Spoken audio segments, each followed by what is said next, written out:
best.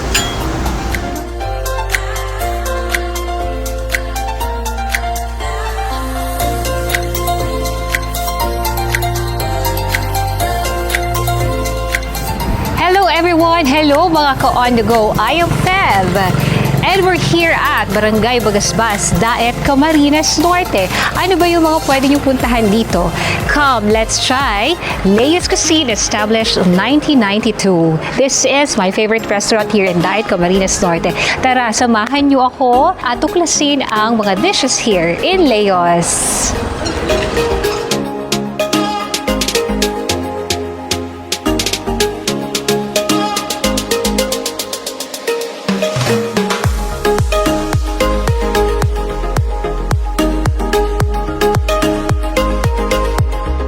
Hello everyone! Hello mga ka-on the go! We are here at Leo's Cuisine. Kasama po natin ngayon si Ma'am Eva Pandiagua Arana, ang chef po ng Leo's Cuisine, para tanungin natin kung kailan ba nagsimula itong business at iba pang mga questions po.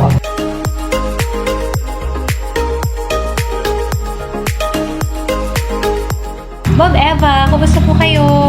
Sa ngayon po, mabuti naman. Ma'am, pwede po ba namin malaman kung kailan po ba talaga nag-start itong Leo's Cuisine? We know na it's established in 1992, but when is the exact date po? Okay, ang Leo's Cuisine po ay nagsimula April 10, 1992. That time po, dalaga pa ako, nasa Leo's Cuisine na. Ang may-ari po nito ay Leo Pandiagua at ang kanyang asawa ay si Ana Garcia.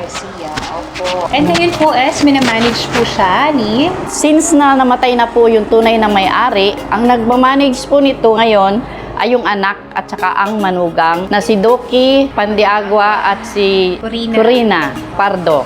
Yes. Sila Duke na po ang nagmamanage ng business. Sino po ang nag-design nito? Yung interior design po, sino ang may idea po nito? Ang interior designer nito ay walang iba kundi yung ama ni Doki na si Kuya Leo Pandiagua kasi napakagaling talaga niya pag mga sa antique na design. Opo. Ang nakakatuwa po dito, ma'am, na-retain yung theme po ng restaurant, di ba? When it comes to the interior design, na-enhance siya, pero they make sure na when they restore it, may touch pa rin ng rustic and wood designs. Di ba po, ma'am? Yun po yung nakakatuwa. Kaya, you would still remember nung una mong beses na kumain dito hanggang sa ngayon, kasi the same ambience, the same environment, di ba po? Doon mo talaga ma-reminisce mo yung dating Leo's Cuisine. Ano po ba yung mga must-try dishes dito sa Leo's Cuisine? Ano po yung mga best-sellers po nating dishes? Ang Leo's Cuisine is expertise sa mga seafoods. Seafood. Habang tumatagal, ang daming humahanap ng mga meat. So, nag-improvise kami ng mga meat na mga luto. Opo. Until now, ganun talaga, na-improvise na talagang mabuti. Kailangan para makasabay sa lahat na nagsusulputan ng mga kainan sa ngayon.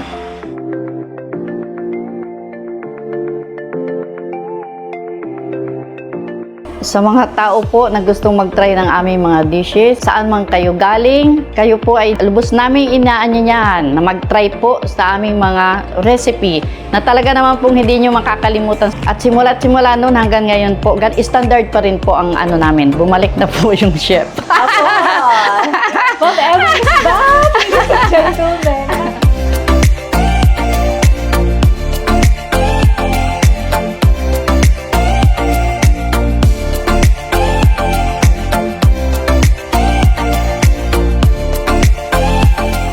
Naghihintay kami sa order naming food. Ang in-order namin is Thai speed chicken barbecue, then sizzling salmon belly. I'm excited! Let's try it! Later, i-review namin. Papakita namin sa inyo yung serving nila. Kung good for ilang persons din, para kung we visit kayo dito, you would know na, di ba? We will help you din. Actually, this is very, abot kaya naman yung prices dito compared sa ibang restaurant. And napaka-cozy ng place. Kung mapapansin nyo, it's very, may mga bamboos, ang presko. It's open air. Kasi dapat, di ba ngayon, ang ini-encourage nila ng DOH, you have to open area para iwas sa risk of the virus. Siguro mga 30 minutes, ready na yung food. Cheers!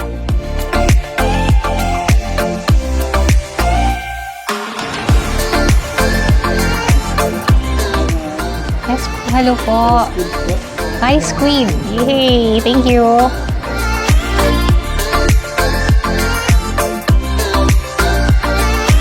Itong mga dishes na in-order namin, this is good for 3 to 5 persons. Ito kasing chicken barbecue, 5 slices na siya. The Thai squid din, actually one of my favorite dito sa restaurant na to. And itong sizzling salmon belly, natatakam na ako. Natatakam na kami. So, later, i-review namin yung kung ilan yung ratings sa mga foods na in-order namin for today. I'm sure gusto niyo ring matry itong mga to. So, please don't hesitate to visit this place, our favorite restaurant.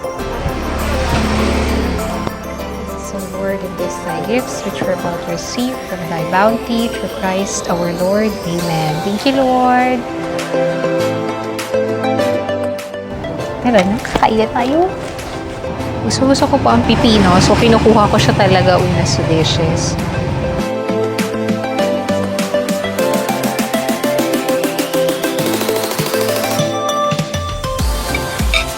Try itong chicken barbecue. Kasi laging buttered chicken po ang in-order ko dito. Let's try! Excited na ako. Ang bango niya. Nakakaano talaga siya.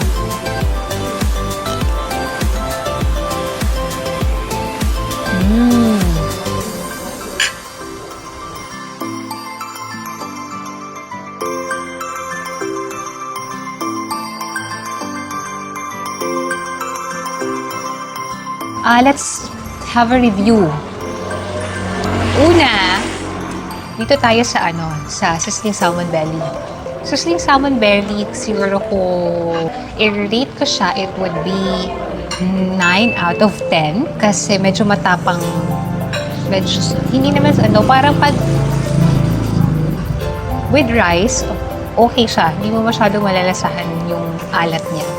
So kapag papapakin mo siya, dun mo malalasahan yung strong taste niya, pero masarap. Ang sarap ng pakakaluto ng salmon belly. Second would be this Thai squid. Thai squid. Kasi ako, mahilig ako sa spicy food. So, out of 10 dito. Sa Thai squid na to. Unang, ko pala, subo, yung anghang na agad. Ako agad. Na happy ako kasi nga, I love spicy foods. So, for those naman, hindi naman siya ganun ka, hindi naman siya ganun ka, kaya naman, tolerable. Kasi alam ko may mga taong hindi mahilig sa spicy foods. Pero this can be good also for those na hindi mahilig sa spicy foods. Pwede namang i-request eh. We can actually adjust yung spiciness niya. And last would be this chicken barbecue. I think parang first time ko siyang matry. Salamat naman sa nag-introduce sa akin, sila Direk Levelu at si Miss Abby. Thank you for introducing. Sobra, kaya nilas ko siya kasi grabe the best. Ang sarap. You should try this. Aside sa favorite ko, buttered chicken, I love the chicken barbecue. 10 out of 10 guys. You should try this. Even the sauce, simot na simot. Diba? Pwede mo siyang ihalo sa rice, whatever you want na gawin. Siya yung kasi, malinamnam. Even dun sa meat niya, absorb yung marinade. Kaya kahit papakin mo siya, hindi ka uumay. The best. This is Fab once again, and you're watching Bicolana on the Go.